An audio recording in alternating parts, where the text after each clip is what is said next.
This is the apple fermentation for the sourdough starter. So first of all, I'm approximating that we'll get 600 milliliters of apple water out of there. Kilo or 100,000.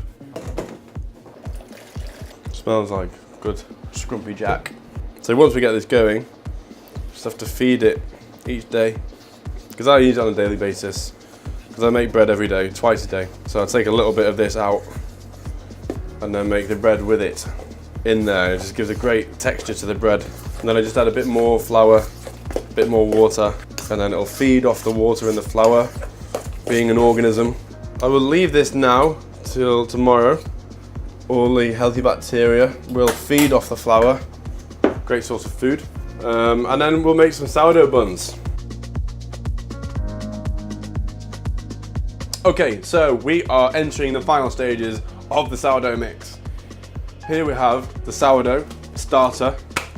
This is 1,200 grams here. This is a lot, but I feed a lot of people on the boat, so I need a lot. Down below will be this recipe amount, and we'll divide it by 4. Okay, so it'll be more apt for a household or yourself. So 1,200 grams starter mix, 2 kilos of flour, 50 grams brown sugar, 50 grams of olive oil, 20 grams of salt, milled pink salt, and a litre of warm water. Yeah, the sugar is basically energy, food for the bacteria to feed off. The olive oil is for texture, flavour, salt for flavour, flour is food and basically the fundamental for the bread. Let's get all of that inside Matilda the mixer. Matilda, poor girl, is on her last legs, but she's a good girl. I like it.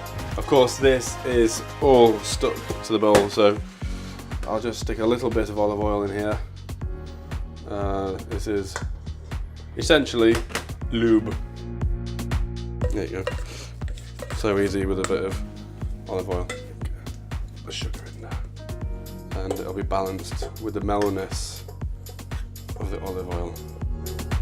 Now, sometimes when I turn Matilda on, she goes mental and goes to speed 9.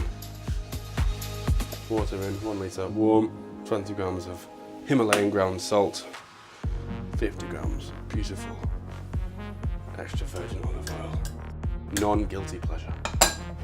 There we go, she's happy. That was mixing for about 15 minutes. Olive oil, ease it out. Look at that. That is beautiful. However much you are doing, take half away, put it in the fridge, and that is the remainder of your starter. This we're going to make into sourdough buns for a vegan carrot burger recipe that we had. Just check the other videos for that.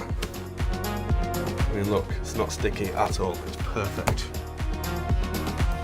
So when we've worked them into the correct shape, let them relax, sit, let the bacteria feed on the flour, gluten and the sugar and grow into the shape we want.